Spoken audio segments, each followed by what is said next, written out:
You need a countdown? Okay, no countdown. Alrighty then.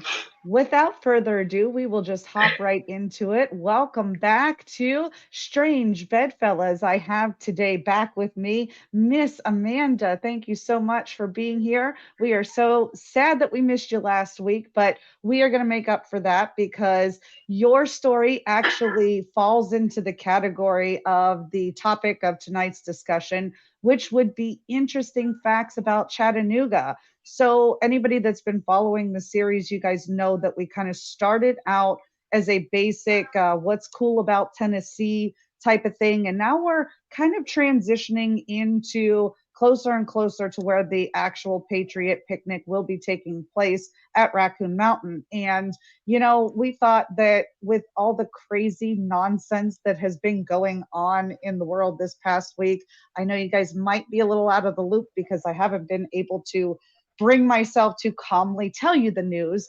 It's been pretty shitty out there. So we thought, let's brighten up your Fridays, put a smile on your face, and tell you about the fun, interesting things about Chattanooga. So, Miss Amanda, we're going to start with the fun facts that you found out about Chattanooga, and I'm going to see if I can find them on our list as well because I pulled up two as you can see on your screen, different sites to cite some of the facts. Now, some of them overlap. And you also have the link to the YouTube page that the story tonight will be coming from the previous week's Indigenous People episode. And you also have I think it's a documentary type series that tells you about the interesting facts. And what we really wanted to highlight in that particular video was the idea of viewing the 7 states from Lookout Mountain. And I know you already know all that stuff, so I won't worry too much about playing the actual clips, but the links will be in the description box below for anybody who wants to go and see them in their entirety. So I will stop rambling on and we'll let Miss Amanda have the floor because we've missed you. Oh, well, thank you. Thank you. Yeah, yeah. And you really can't separate Tennessee from the indigenous people. The history goes back, as I'm going to relay, well far into the past, more so than we ever thought. So the article itself, which I think you is what you're going to link, is just one of many news articles that I have come across regarding this. But the oldest cave art in the Americas is in Chattanooga, or well, it's in Tennessee. So it's the I forget the name of the cave now that Mm, is public, but it's a state park. I want to say it's Durbank. Anyway, something like that. um, yeah, it's north of Nashville, but they throughout the cave system of the Cumberland Plateau, they have discovered that indigenous people inhabited the land 13,000 years ago, which far predates anything that they ever thought before. And they're not just finding some obscure, like migratory type of artifact. There's cave art, there's settlement indicators like pottery and basket weaving. There's evidence of culture where they themselves were exploring the cave. Now, who these people were, we don't know. That it's an undiscovered uh, culture. So, but the fact that it's the oldest in the Americas is really cool, and that it is preserved and on display for the public to see really jars up the anthropology. I'm not going to be able to say it, anthropological and archaeology industries, which Chattanooga is a leader in. The University of Tennessee out of Knoxville has a satellite university in Chattanooga, and they work in conjunction with each other for these efforts to uncover and preserve the ancient history of the Americas and Tennessee in specifics. So it's a really cool discovery, acknowledgement, things that we didn't think about before. We all think that the Americas are more of a So new young. world. Yeah, it's so Hmm. young, but it really is just as old. I mean, we have to think 13,000 years ago. That's rivaling ancient Egypt and Alexandria, Rome, and it's a really interesting correlation that again I think plays into the idea that our ancestry goes a lot deeper than we think it does because these people did come from somewhere. I mean, they didn't Oh just yeah. spontaneously generate here. It's all migratory, just like it is Right. all over the world. But it got me to thinking too about our dear friend Brigantia and her project for American paganism. And Hmm. there was initially the question as to, do we bring the gods from Europe over to the Americas and instill them here? Well, this may be evidence that maybe the gods preceded and were here before it's quite understood that they Yep. were, Yep. so it lends credence to the idea that we can have a globalization, forgive the term, of the gods in thinking about them, so they're not segmented necessarily to A specific region. geography. Right. Right. So Yeah. something to think about, again, that question of, well, did we bring the gods with us or did the gods bring us to the land? Now that could be up for a more open debate with these discoveries, which I think is really cool. Oh, I thought it was super amazing because if you actually get into the comment section of this video, there are a bunch of people who are from different regions of the United States who actually bring their own archaeological information to the table. And they say, yeah, in this plateau in Wyoming or this area in West Virginia, you have the mounds people and so on and so forth. So the idea, and I love that you brought Brigantia's project into the conversation because that is a huge idea when it comes to paganism and how you adapt to the idea of the Native American gods and goddesses and their ideas of the spirits that they worshipped, and it was very related to the areas that they were in. So I think that that is a wonderful kind of picture into the old world so that you can have an idea of where their minds were at the time they actually were about documenting things. And that is such a neat, fun fact. And I encourage everybody to just, not only look at Chattanooga or Tennessee's fun fact history, but please take this concept and idea and take it back to your states and see what you could find out about where you live. I know that Pennsylvania, I knew a lot about that particular state because I lived there, and now I've got some catching up to do in Georgia. So that is, I mean, like I said, completely one of my most favorite, interesting things about everything that we found in the Tennessee history is just knowing that, yeah, we've been here a lot longer than what people are willing to give us credit for. And we can debate on how and why in another episode. But Yeah. Yeah, I love it when history gets shaken up by new discoveries and everybody has to kind of redefine what they what they already think. thought. I think that keeps us open to new ideas and it's not just settled, you know. Right, right. So yeah, keep digging out there, guys. Now that second one that you brought, we're gonna kind of get to that one a little bit later because it is so specific to Raccoon Mountain and where the picnic is going to be. So, what's another fun fact off the top of your head? I'm going to put you on the spot. Maybe I can find it on this list of the interesting facts about Chattanooga that you wanted to highlight today. Sure, I think the most fun fact that I discovered, or I did know it, but I didn't know really the specifics, was that the moon pie was invented by a confectioner in 1917, and he hailed from Chattanooga. So the idea was that he was cooking for coal miners up in, I believe, West Virginia. He asked them what kind of food they wanted in their lunch pails, and they said a big one, a very blue collar response. And as part of his, confectionery offerings to them, created them a moon pie as big as the moon.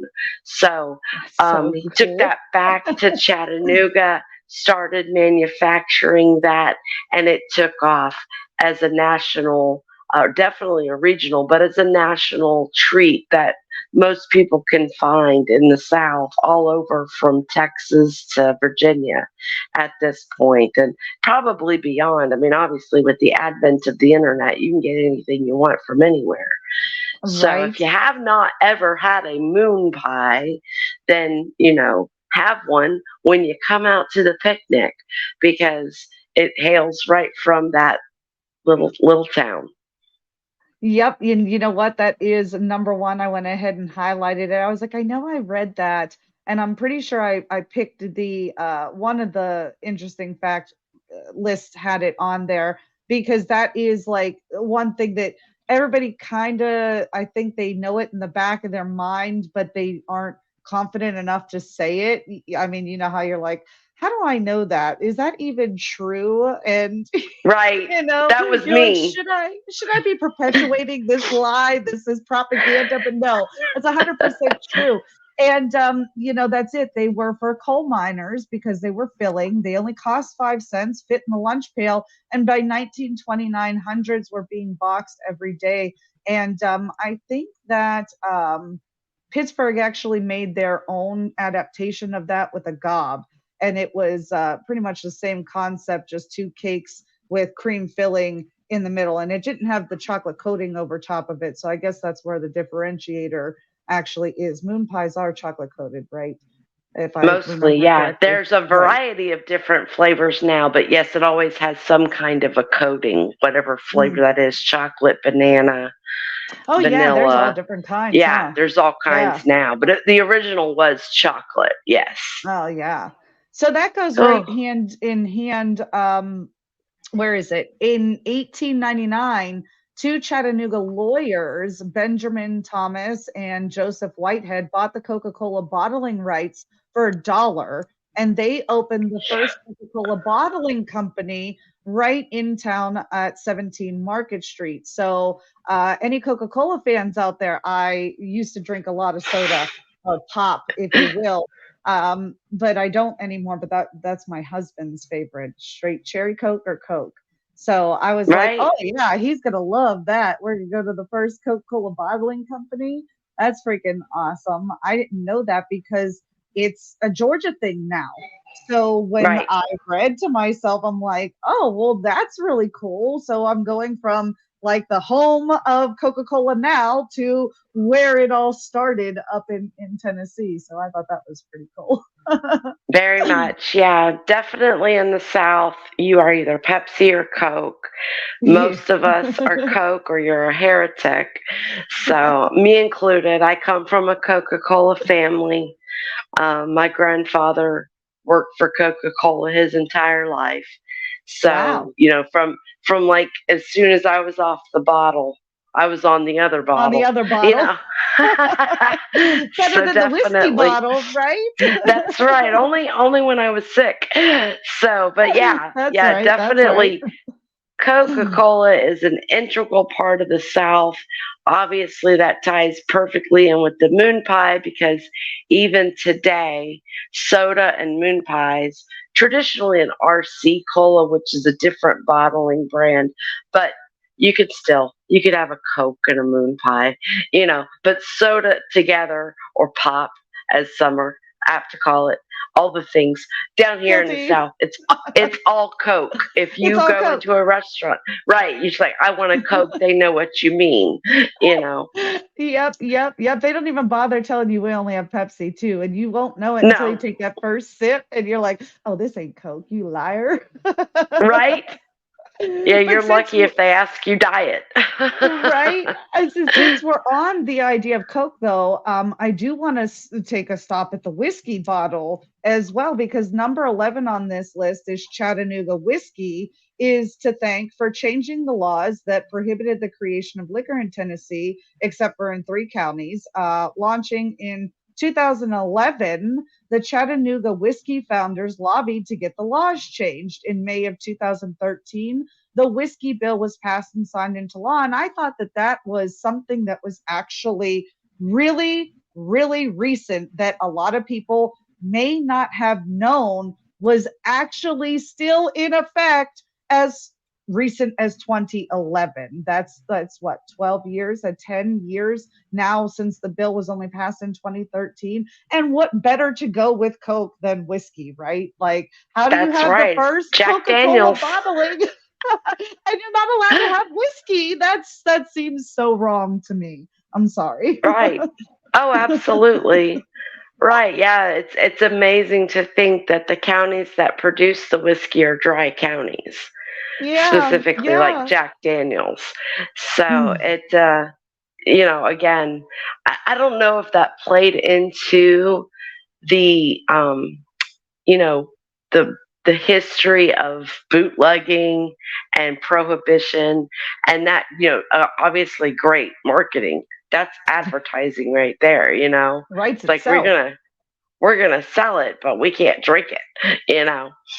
So it's an interesting dynamic there. But I'm absolutely glad that they can do what they want, because I'm all about the freedom. Give us the Hmm. liberties to be That's adults, right. That's right. And and it that's took them a while, our right to drink. but it serves as a lesson, I think, to especially people now, going back to the rough couple weeks that we've had.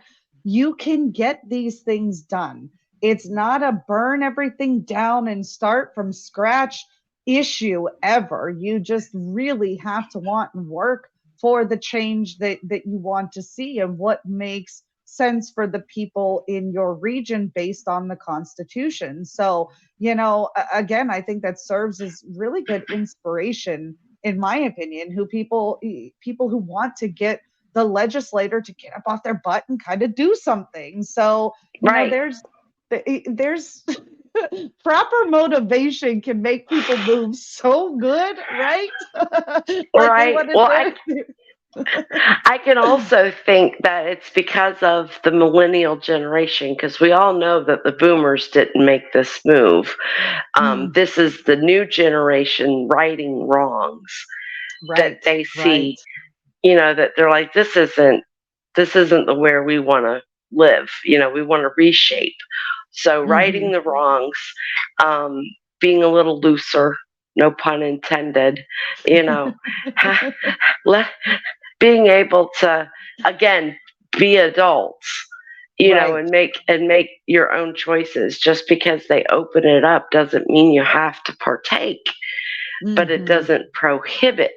It's that prohibition that, Oh, again, two-edged sword. You prohibit, everybody wants to do it.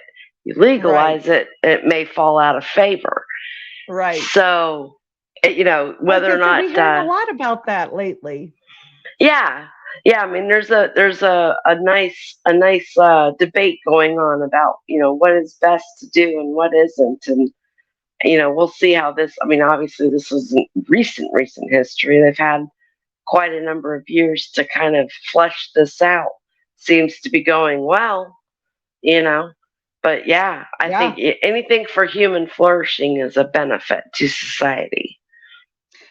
We would think that, but there's a whole segment of the population that seems to believe that they need to be superheroes, and there's people in this world that are completely incapable of being intelligent, independent, functioning individuals. So, we'll work on that. But anyways, back to happy things.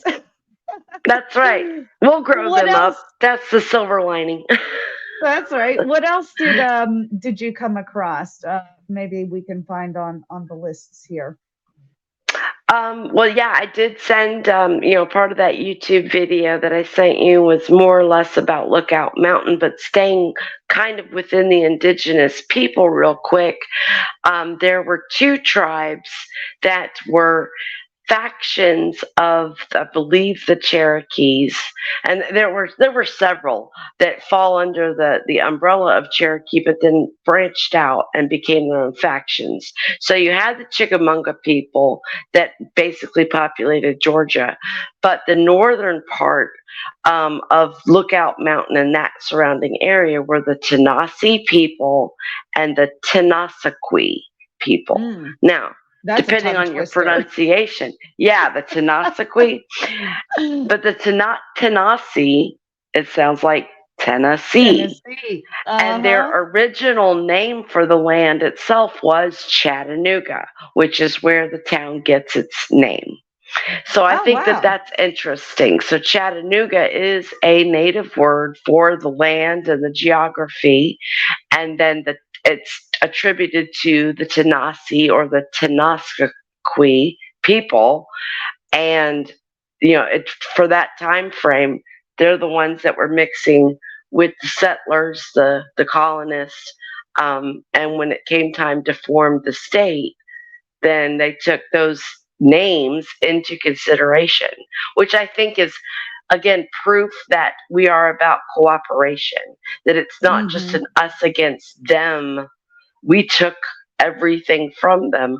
I think there was a genuine want to unify all the people of the land, um, you know, at least ideally. Yes, there were battles and there were frictions and there were differing opinions, but I think the overarching sentiment for early America was let's all get along and not rename everything like, in the Northeast, in the colonies, you had New Jersey, New York, New Hmm. Hampshire, Kind of and revamps bringing of all of the that. British heritage. Hmm. Right. So, yeah, instead of bringing England over in the We South kept. specifically, we did, I hail from northern Florida, Hmm. Tallahassee. There are a lot Hmm. of native names that are incorporated into our English language that we don't even think about.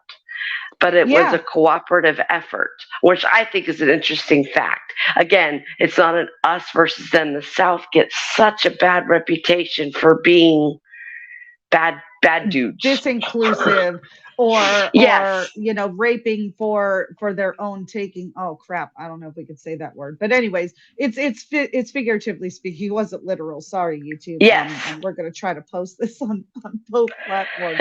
But with that being said, there's a lot to be said about that, because when you get outside of Savannah in particular, a lot of the rivers and the areas and the parks and so on and so forth keep a lot of their Native American natural names. Now, the pronunciations may have changed coming through the years, but also a lot of natural landmarks. Because I go back to Pittsburgh and the Susquehanna, the Monongahela River, you, Allegheny. Allegheny. You've got all of these Native American words, and it didn't necessarily bring up your specific issue. But here's something that I want to highlight from the 10 fun facts, and this is verbatim. Archaeological evidence suggests that these tribes had established villages and trading posts in the area. They had a complex, sophisticated culture, which means they weren't backwater hicks like the soft bigotry of rewritten history would tend to suggest,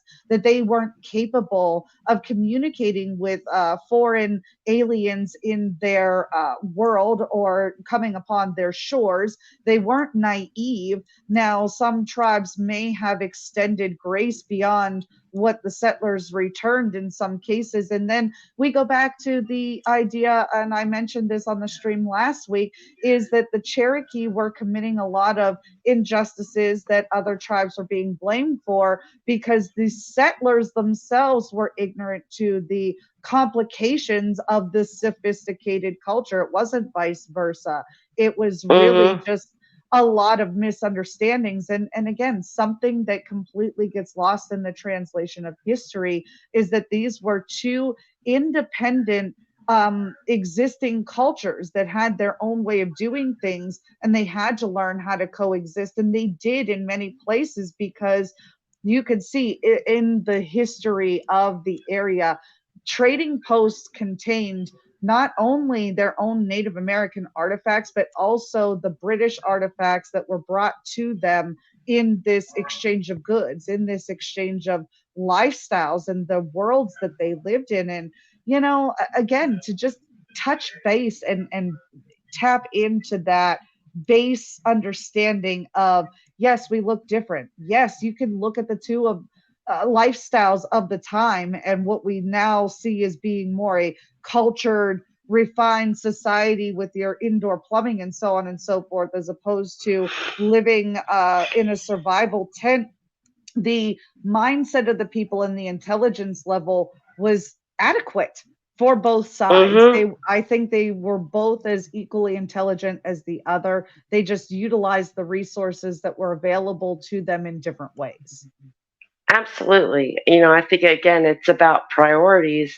England itself is not mountainous like the Right. Smoky Mountains is mountainous. And so when you're dealing with like a mountain dwelling people, they have to have different priorities than someone who is used to like London, you know, Mm-hmm. where it's all kind of close together, and you know um, you have the advantage of like stones and things like that, that where most of your buildings are constructed of. They utilized more of the natural landscape, so living in a cave versus building a stone house it's a difference without or a distinction without a difference, rather. And Yeah. so, again, that um, ability to teach the settlers, hey, look, when it snows here, y'all, You better be it's a prepared. different. It's like if you were to move up to like Lake Michigan, and the Yeah. the native people there, meaning the Michiganders, would be like, lake snow is No different joke. No than joke. any other kind of snow. You better get your shovel now. You Yeah. know, Two. so that kind of exchange of information helps both sections thrive even more.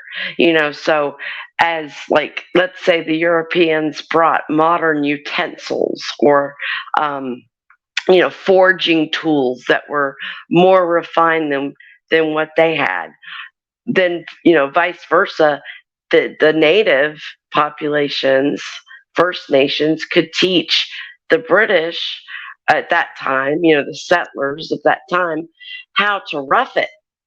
you Yeah. know that Yeah. you can make an arrowhead out of this or that, and this is, and again, also with the animal life, the wildlife that they encountered when they came over was much different, and they needed much guidance as to what was good and what was bad, as far as the vegetation and the wild life. Yeah. We So, don't have to you think know, about that a lot. So I think that again is something that gets lost in translation the further away from the primitive survival skills that we get as a society.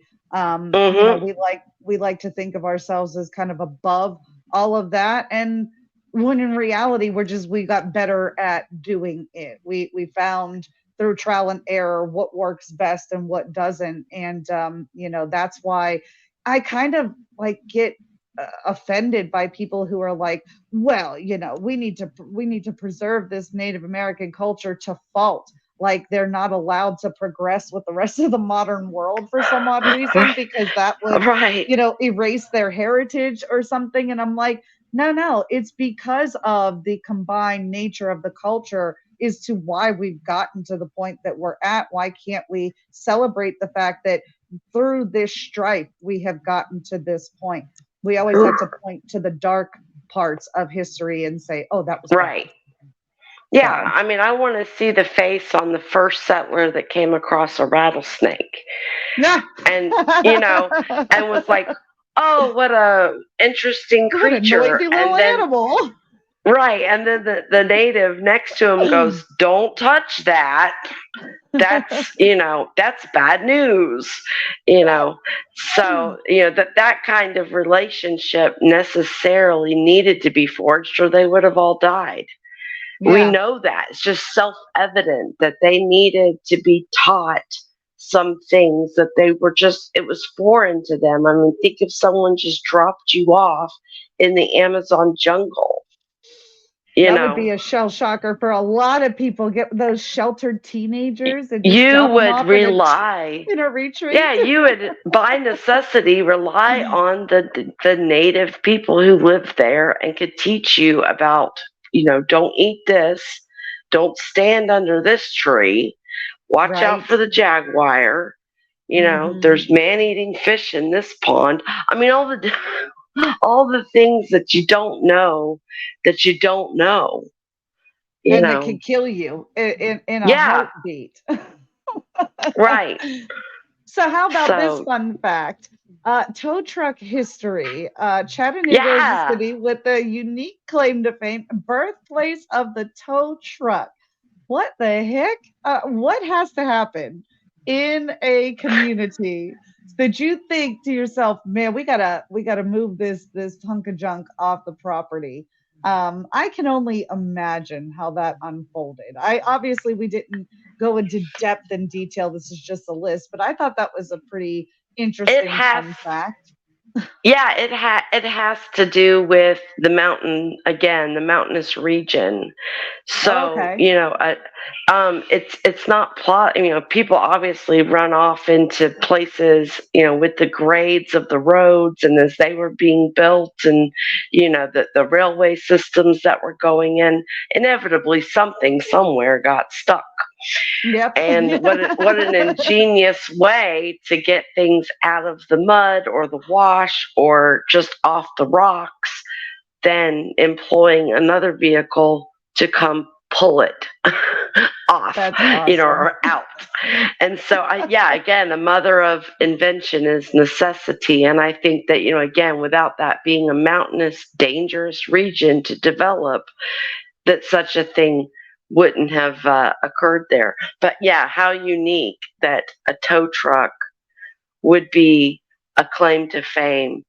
And in the same vein, a lot of inventions became part of Chattanooga's history for the same reason, was that they saw their surroundings and they invented things to make their lives easier, Yep. better, As a matter of and fact, it then that says was like a good idea spreads. they had to pull a car from the creek, and Yeah, that's just inevitably. right in line, right in line. I'd like to know what it was. What car got into the creek, and it was 1910 at the time. So think of Probably, well, Model T or Model A. that's what I Definitely a was Ford. thinking. Always a Most Ford. definitely.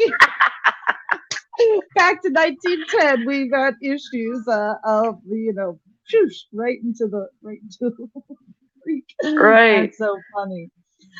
So there's a lot of rail history there too. If we want to stay on to necessity is the mother of invention. I Mm-hmm. just freaking lost it. The Hunter Museum, is that the one? Largest collections of American art. That's an No, art. Lookout Mountain The Incline incline Railway. railway. Yeah. Mm-hmm. One of the Steepest steepest in the world, not just America. 72.7. I've ridden it 72.7. twice. It's Oh, terrifying. oh, It's I have terrifying. I have a confession. I am from the city of Pittsburgh. We have an incline as well. I have never been on the incline. That's unheard of. You cannot be from Pittsburgh and not ride the incline. You took yourself to Tennessee and rode this thing twice? Twice. Twice? Yep. Twice. Oh, It's oh, really cool. It is the most efficient way up Lookout Mountain. oh, And I bet. it is, but I have to say, it's terrifying. You do hold on to your seat, both With up and white down. knuckles, white knuckles. Yeah. I couldn't imagine. Now, this one, it hit both the lists. I know that it hit both the lists. So I'm going to try and find it It's on a this. huge attraction, and that's And the great thing too about Chattanooga is that you can go there on vacation, or if you choose to extendedly stay for some reason. It is so economical. So even though this is a huge attraction and draws lots of visitors from all over, it's still affordable for a family to experience. yeah, And that didn't make the list on the you second know, one. Okay, but interesting. it made it But into yeah, your it made it into your made it into your the YouTube video. thing Yeah. video though, and Yeah. it is, oh, here it is. It is the one, two, three, four, five, six, about the seventh or eighth bookmark into the video, the steep incline. And oh my God, it's so funny. I don't know if they can see it really well on the screen here, but it looks so similar. I mean, I know it's kind of hard not to have the same type of train and railway system, but it looks so similar to the one in Pittsburgh. It's not even funny. Oh my God, Well, that thing is yeah. Yeah, the steep. incline railway in Chattanooga was devised and developed by the Otis Elevator Company, which Yes, I thought yes. was very cool. I think So, they did but the one yeah, in Pittsburgh as well, the and original one in Pittsburgh. it's Hmm. as close as you can get to an elevator experience. It's like straight up and If the straight Empire's down. if the Empire State Building had like a see-through Yes, elevator that you could just like all the way to the top as you're going up to the observatory. That's right. crazy. Oh no, not for Yeah, me. side note, the Marriott Marquis in Atlanta has a glass elevator that goes up through the atrium to the mezzanine and to the rooms and things.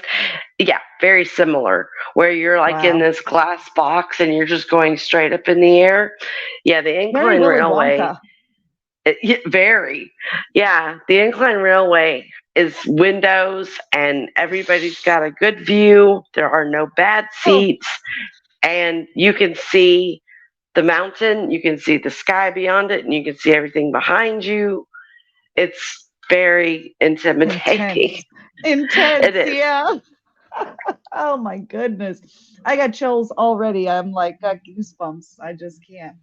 Oh my goodness. But with all of that taken into consideration, brings us to number 10 on the 10 facts list is Chattanooga's literary scene. They are home for many writers. They host major writing conferences, the Conference of Southern Literature and the Festival of Writers. Both these events are sponsored by the Arts and Education Council of Chattanooga, which works to promote the literary arts in the region. And like I said before, with the robust history and different changing things and the intelligent people who live there, duh, that kind of seems like a no-brainer that they would boast being a literary epicenter, because nobody else really in the country wants to take on that role, or at least I've not heard of anything like that. You could correct me. Oh no, I agree. I mean, I think that the South in particular is rich in culture and the arts. Often that's overlooked. We're not all a bunch of rednecks. We're not all a bunch of Dunton or Hicks. Right. We have we're intelligent. A lot of the great thinkers of our time hail from the South, but specifically places like Tennessee. And so it would only make sense to me that Chattanooga itself, being so inspirational in its scenic vistas and its culture and the river itself, and bringing all of that in, would be an epicenter. It's just a natural outpouring of what the land draws to itself. And I think that that's great for the people too, that find themselves living there, they're born there. um, that you can be an artist, you could be a philosopher, you could be a scientist, you could basically do anything that you could do anywhere else, but it's all right there in your own backyard. You don't have to go to like faraway lands, So let's say a kid growing up in the Midwest somewhere, you know, there's not a whole lot of opportunity, like there is in somewhere like Tennessee, where it's so culturally diverse. It's not Right. all agriculture. It's not all um, ranching. It's not. It's the it's so varied. And a And lot of, a lot of those are like your blue collar type of activities. There is white collar mhm, activities there too through their universities. And right, number 14 on the list, which goes hand in hand with what we're talking about, is that Chattanooga has its own font. In 2012, they became the first city to create its own font chat type. And you may recognize the font on signs hanging downtown in bike lanes and even in the Chattanooga Public Library. So, again, another very relatively recent activity that shows like these people are doing the damn thing. I mean, they're making music, they're making right. books, they're creating art, they're looking into their own history. This is so rich and diverse that I'm kind of jealous a little bit. Yeah, they're on the forefront for improving the environment through Mhm. technology. Tennessee itself has the fastest internet speeds in America. Wow. Chattanooga has the Yeah. fastest internet speed, and I think that that's interesting. A lot of technology is developed and implemented in that region of eastern Tennessee, hydroelectric power, and again, looking at sustainable alternate resources, not necessarily the same talking points that we all hear about, like solar and wind, but things that actually work, you know. Right. And they continue. They're not just satisfied with what they have. They're continually improving and drawing people in to be part of those projects, which I find very interesting. A lot of startups, Chattanooga specifically is very friendly to startup companies. So, Right. it's a place to go and like flesh things out. And again, yeah, with the universities, that makes it so much easier to have their like research labs and the professional staff to keep it all in house, so to speak. You don't have to transplant, Well, number 10 on the MIT list students. on this Nuga Today says that in the 60s, the air quality was so bad, people were warned not to go outside.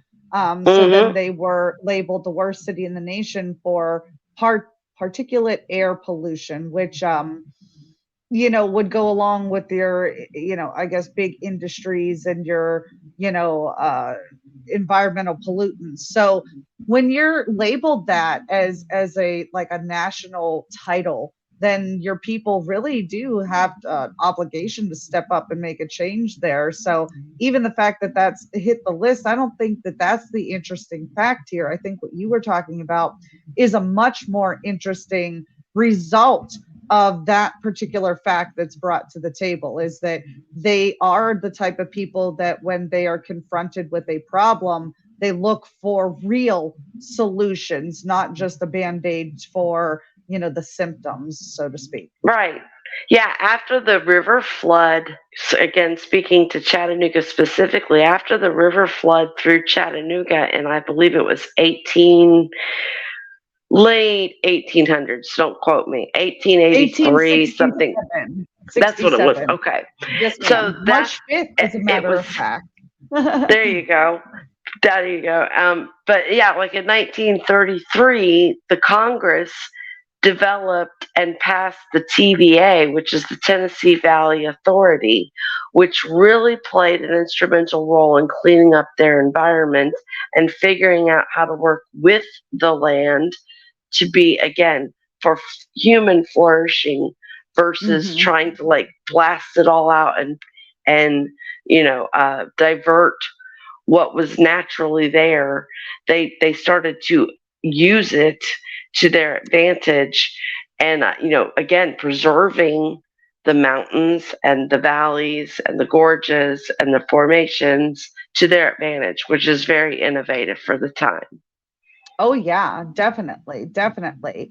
They say that they have two incredibly influential and history-making women as well, both with the same name. The nation's oldest student, Mary Hardaway Walker, learned to read and write at the age of 116. I don't know if that's right, but that's what it says in Chattanooga. While Dr. Mary Edwards Walker is the nation's only woman to receive the Medal of Honor after helping injured and dying soldiers during the Battle of Chickamauga and Chattanooga. So this obviously is not exclusive to the patriarchy in Tennessee either, contrary to most popular belief systems nowadays. That these are again just extremely resilient people who come across problems just like everybody else and have found different ways to implement their own personal, I think, strength, because that's a story, getting a Medal of Mm-hmm. Honor, being a woman. A lot of people don't realize, women did play a big part in a lot of war, and it wasn't necessarily on the front lines, but we did the things that the men couldn't do on the back end after they were injured on the front line. So, this whole idea of not taking part in history as a woman, especially when Mm-hmm. it comes to the turning points through the American Revolution, through the Civil War, through World War I and II, even the things that we were doing at home on the front lines get so washed out and kind of thrown as a negativity on the men that were out there kind of risking their life and limb, and our part isn't really ever put on blast, so to speak. So I thought that was an interesting little Right. piece of history right there. Yeah, definitely. I think that would play into the idea of why Tennessee is considered and is called rightly the volunteer state. Hmm. Um, that is their claim to fame, so to speak, because of their people's willingness to volunteer for different causes. I know during the War of 1812, they had like 20,000 enlistees, and then during the Civil War, it was like 30,000 people coming just from Chattanooga. you Right. know Yeah. so Yeah. they Yeah. really came out. Like, you want to turn up, that what a campaign to have people come out for your cause. So Hmm. again, a volunteer spirit inhabited the people far beyond the conflicts that arose. They were willing already to make the best of it you know Yeah, that's number 7, that the Chickamauga and Chattanooga Military Park is the first and largest military park in America. And I don't think a lot of people would ever have guessed that. They would have probably said, somewhere in DC, or maybe even Gettysburg, right, summer Virginia. Yeah. right, right. I don't think that they would even dream that that is so rich in military history. We kind of touched upon this when we did the ghost stories and the different Yeah. military cemeteries that actually exist in and around. Like, there's that whole trail that you can go to every cemetery in the state, that they'll take you on a nice little path and all that jazz. So, that's super interesting to be such a late to the game state. They're not necessarily the first state that jumps to mind whenever you think of building the American nation, whatever you Right. want to call it, whatever you want to call that thing we live in today. But yeah, like I said, I think that's so wild. Oh yeah. I mean, I believe that they became a state in 1896. Hmm. So they were, early adopters to the Union. Obviously, the inhabitants predate statehood, but they Yes. were all about it. And when they commit, they commit. You Yeah. know, I really like that about the area itself, and the idea that they want to preserve and recognize the history, good or bad. You know, it's all deemed wrong or right at this point. That's beside their point. They just want it to be known that this happened here. This is where we call home, and come along if you like, kind of an attitude, and Well, it'll be here. I was gonna say, just to roll into that pride and that honor. We'll briefly touch on this, and then I want to definitely get to actual Lookout Mountain and what that all entails.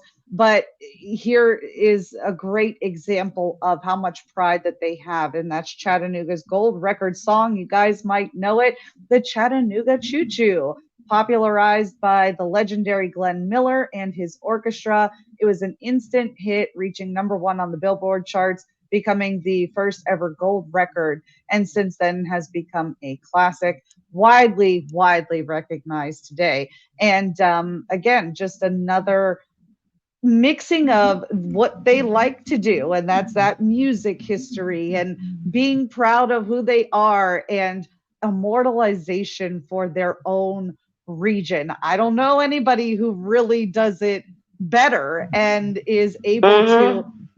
come off not as boastful either, because again, like I said, nobody's talking about Tennessee. When you think of snobs and uppity ups, you're immediately California or New York, and you'll fight over who's the worst. So none of that exists in Chattanooga. Right. Yeah, I mean, definitely. Again, it's like we're gonna, the cool kid that doesn't need your approval, and they Yeah. do what they do, and everybody just naturally kind of conforms, you Yep. know. And so, I really think that that is a very interesting aspect of the culture, um, you know, historically and contemporaneously. Oh yeah. It remains the idea of the state is to, continue to move forward, but by utilizing the knowledge that they've gotten from the past and fusing those two. It's very hard, but they make it look so easy. Yeah, yeah.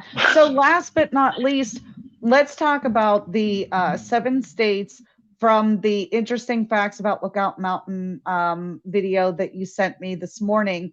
I'm not going to play the video because we were having the audio issues earlier, and this has gone really well. So I don't want to tempt fate Right. here. But we will take a nice little quick synopsis about the ability to look out over the 7 states. And here's where I think it all ties into what we've been talking about up until this point. Like you said, not only are they the cool kid that doesn't want to conform, it also seems like they have a broad perspective, literally, upon the surrounding states that are around them, where they can kind of come to this apex point, look out again, literally on these states, see what's going on, and then adjust themselves kind of accordingly. Now, obviously, that's going to be a very figurative, spiritual type of perception of the idea of Lookout Mountain and what the meaning of viewing these 7 states from this particular location could mean to the state, what it means to the people that live there, and what I think it would mean to me if I lived there. But what did you find, I guess, most intriguing about the 7 state Lookout Mountain, and what brought us to actually having the picnic here? Yeah. I mean, obviously, I've been to that point and I've looked out. Now, what I did find in our research is that it is a bit of a misnomer. So even though the arrows point in the direction of all the states and where they lie geographically, physically, you can't technically see them with your eyeballs because of the curvature of the earth. I see So the Mythbusters here, and I hope that yeah, everybody can see it on the screen. I pulled them up, was seeking through here, and I thought, wow, isn't that a coincidence? They popped up right as she's talking about busting the myth. right. Yeah. So, but it's still a great, it's still a great illustration of, openness, um, being able to imagine, being able to see that far. It's great for kids either way, because they can't see it anyway. They don't. I mean, and when you do look out, you can't be like, okay, I can see the The imaginary, lines on the the map. line, right? So, but it is true that from that vantage point, you obviously can see Tennessee. You're in it. You can see There's Georgia. also this You little can see blip a that little bit. popped up. It says, I guess on the plaque, it's quoted, "From this point on a clear day with a good glass, I think you can see the 7 states," or see Right, 7 states, not the 7 states, but see 7 states. So right. there That is was that. made, that quote, yeah, made by a nurse during the Civil War that was Oh, just wow. reflecting. Yeah, so she was a nurse during the Civil War, was up on that point before it was a park, before it Mhm. was part of Rock City, and just looking out and made a simple remark. And then from that, somebody took it for gospel, you know. And But put it on a plaque. Sounds but yeah, so it familiar. Where did that happen speaks once to her before? imagination, right? Isn't it funny how these things overlap? And that's why I keep saying, oh, please get back into your states, get back to us, let us know what's going on there. Give us a reason to have a picnic in your state, come on. Yeah, let's do it. But yeah, Right? I mean, just so her standing there inspired by that vision, whether it was a physical vision, again, there's no lines to mark where one state ends and the others don't, Um, but just to have that kind of openness and inspiration. And it is true that the state of Tennessee touches 8 other states. So That's until you start getting like in the northeast, like New England part of the world, that's really hard to come by. oh As yeah. you go out west, they're bigger, but they don't. Maybe Colorado can claim the same kind of fame. Mhm. But again, Tennessee's one of those convergent points in It's our the nation's last geography. Yeah, one of the last states to touch multiple smaller states. As you go west, they seem to, have great big Boxier. area. Right. Yeah. Yeah, and they do. They kind of all stack on each other, especially in the Midwest there, than the breadbasket of the country. Now, don't ask me to name those states. Didn't I tell you last week I'm not good at geography?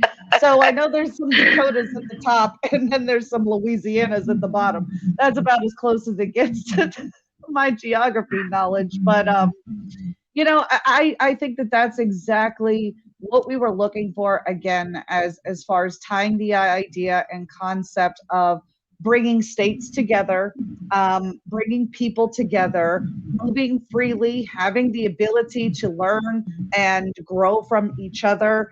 And goodness gracious, it's just so symbolic and spiritual and moving and patriotic and all these things all into one. And that is why we are so excited about the Patriot Picnic on September 23rd. Join us, Raccoon Mountain State Park. Come see the caverns, come hang out with some patriotic, like minded individuals, and, stay for the weekend, stay for just the picnic, but come out and have a good time with us. Absolutely. Yeah. And bonus fact, one of the things about Lookout Mountain that I didn't know before was Mhm. that in the late 1800s, it was a mecca for spiritualism. And Yes. they went so far as to build a hotel and a I'm going to call it like a ritual temple, which Mhm. again is no longer in use, but there is a marker for that landmark and where they were meeting at Natural Bridge. So again, There's a lot going on there about convergence and understanding. And, it's evidently a UFO hotspot going back into the paranormal. So there's something for everybody. If There you're really into is. history or modernism or spiritualism or ufology, they got it We all. didn't even touch that. Come But you know what? converge. I saw that at the end of your video, and I think that that will be an interesting subsection to do on its own. Maybe next week Mm-hmm. we'll get into the UFO and all of that stuff in there. So I didn't want to bring any of that into our fun facts Right. and ruin next But week's show. But I did catch that at the end of the video, and I do want to explore that further. I think that everybody is really going to enjoy that conversation. oh yes. So hopefully we've done a good job, and we will bring you back again for another edition next Friday, same time, same place. And going into the future, I'm going to try to continue to dual stream. I know last week Rumble didn't like me, but I think it picked up on the syndication. So I know that it's on Rumble now finally, but it just didn't live stream at the same time. Fingers crossed we've got it right tonight. Right. On that note, we are right at an hour. Is there anything that we missed or we should be bringing up? No, other than the fact that what we discussed this evening is only a portion of the Mm. information that's out there. I encourage everybody to, look into it. There are all kinds of things that we didn't even to go into. That Yeah, for sure. as far as it's just overwhelming, more than you could ever talk about. So yeah, there's lots of interesting things about Chattanooga, specifically Tennessee in general, and then take that back to your region. That's the Mhm. idea. And then when you come out to the picnic, share your stories with us because we love stories. I was just going to say that. Awesome. Perfect. Well, Miss Amanda, I think that's all we have for the people. Catch us next week. We'll go ahead and just call it now. We're going to do UFOs. So join us for Yeah. some unidentified object talk. It's going to be a fun time. And on that note, we will catch you guys on the next one. Bye. Bye.